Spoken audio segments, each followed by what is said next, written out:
Hello everyone, it's Old Guardian here. In this video, I'm going to take a look at what happens to Warrior class in the standard rotation of 2019. If you aren't familiar with the Hearthstone Standard rotation, it's an annual rotation that takes place in April every year, when the first expansion of the year is released. We don't have the date for the first expansion yet, but it's slightly over a month away only. And once it's released, all the expansions that were released 2 years prior, so in this case in 2017, are going to rotate out of standard format and will then only be playable in wild, in single player modes and in some of the tavern brawls. And in the 2019 rotation, Journey to Un'Goro, Knights of the Frozen Throne and Kobolds and Catacombs are going to rotate into wild. And this is a particularly exciting rotation because these 2017 expansions were quite a lot more powerful than the 2018 ones that are staying, so we can expect a lot of changes to the meta.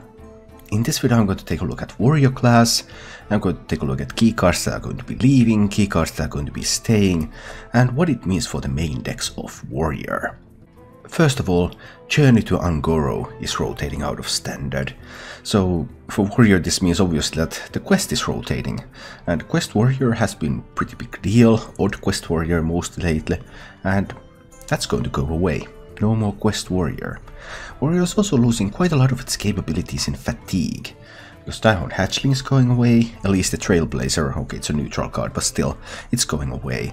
So these cards that Warrior is currently using to put in more cards into their deck in order to have a better position in fatigue, these cards are going away.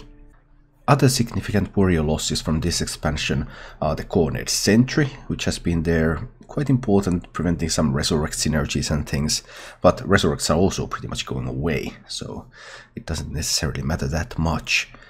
And King Mosh. King Mosh has seen occasional play, it has not seen a lot of play lately, but it has been a very powerful endgame removal card that won't be available after the rotation. Knights of the Frozen Throne for Warrior means that the remaining fatigue card is also going away. Dead Man's Hand. Fatigue Warrior, the way to make yourself an infinite deck, just shuffling Dead Man's Hands into your deck and shuffling new Dead Man's Hands into your deck. That's going to go away. So you're going to lose the Hatchling, the Elise, you're going to lose means to put in individual cards into the deck, and you're losing the way to just have an infinite deck. All of this infinite value stuff, fatigue stuff, this is all going away. Other cards that are rotating from Knights of the Frozen Throne have not been Warrior mainstays recently. Bloodraiser is a powerful card, sees play whenever you're not playing odd archetypes. There's Mountain Fire Armor, which has seen some play earlier, but not so much in the previous standard year. Rotface, which is potentially a value legendary, but quite haven't found its place. And Forge of Souls, which actually is a pretty good card draw tool, but that's going away. Overall, still, compared to the losses of some other classes, Warrior's losses don't seem that bad so far.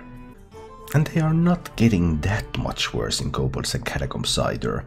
Reckless Flurry is going away, but because Baku the Munir is going to Hall of Fame, as an additional Hall of Fame card, then that means that losing Reckless Flurry doesn't really mean that much. It was great in Odd Warrior, but without that enhanced hero power, Flurry isn't that good.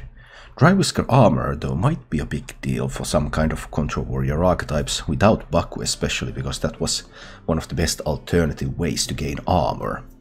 Recruit mechanics are also going away, for example Gather Your Party, so no more Recruit Warrior, but that wasn't a thing for a long time anyway, so I suppose it doesn't matter that much.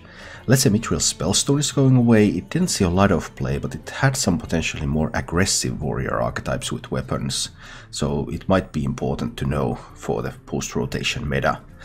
And Gem-Studded Golem, one of the better big taunt minions for armor-based decks, is also going away. It hasn't seen a lot of play lately because everyone's playing Odd, and it's an even cost card, but it was still a good card when it was available.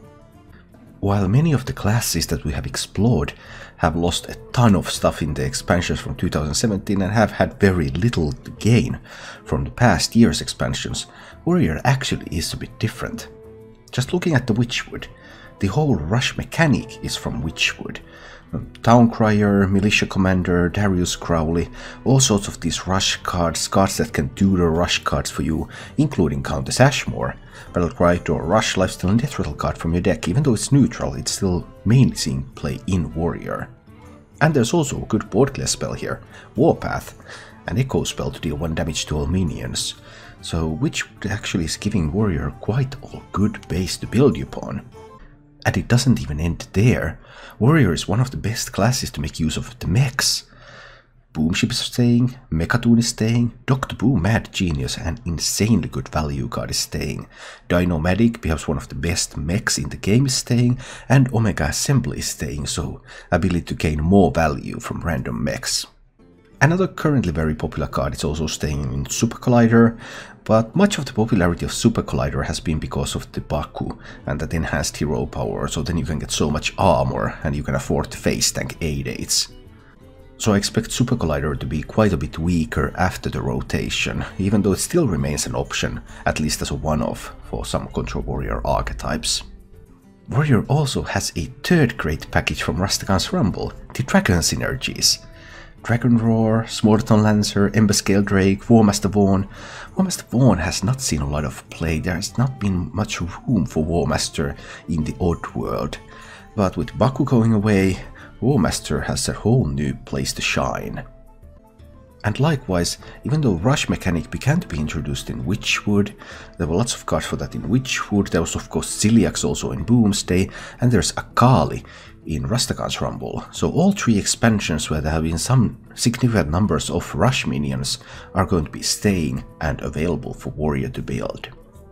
So while Quest Warrior is dying, Fatigue Warrior is dying, there's still quite a lot of interesting things for other Warrior archetypes. Just imagine a world where Baku was not being rotated out. When you look at the regular Odd Dragon Warrior build from today, it looks something like this. And it's going to lose Reckless Flurry, Stonehill Defender and Baku. It's not losing much of anything. If Baku was not going away, this deck would be awesome. Now of course Baku is going away, but all of these Dragon Synergies are still there, all of these Mech Synergies are still there. It might be possible to combine them in a single deck, or they could make for 2 different kinds of decks, but there's still a lot of life left in many of the cards that are being used in Odd Warrior today. Rush Warrior has slowly gained some popularity recently, and it's not losing a whole lot either. Of course it can no longer be a Prince Skelecet build. Prince Skelecet is rotating out, some other cards are rotating out, some Mountain Fire Amos, Blood Racers, and from the top end Scourgelord Garrosh and the Lich King. But overall Rush Warrior is not losing a whole lot. All the Rush cards are there, all the cards that tutor for Rush cards are still there. So most of the power of this deck is still intact, and it looks very promising for the post-rotation meta. However, if you're really looking for a winner who's losing the least cards for post-rotation, Mecha'thun Warrior is a pretty good candidate. This Mecha'thun Warrior list, for example, is losing 1 card. That 1 copy of Blood Racer over there. Yep, there's the Boomship. If you don't know the combo, you play Boomship, and it pulls Malygos and Mecha'thun from your hand, and then you Inner Rage them both, and then you Whirlwind, and that kills them both, and boom, you win the game. So Mecha'thun Warrior is practically untouched. I'm expecting great things from Mecha'thun Warrior in the post-rotation meta. Most combo decks are just going away, but Mecha'thun Warrior, hardly touched. Overall, Warrior seems to be the big winner of rotation, because in 2018 Warrior got so many viable lines. There's the Dragon Synergies, they can be in a control shell, they can be in a mid-range shell. There's all that mech stuff also in control or in more mid-range style. There's all the rush stuff, and then there is the Mecha'thun combo. Warrior is going to have combo decks, mid-range decks, control decks. Are these going to be good enough in the upcoming meta? Of course, impossible to say before we get to see the next expansion fully, but Warrior has lots of paths to explore, and they all look very promising. Thank you for watching. If you enjoyed the show, please click the like button and subscribe to my channel for more.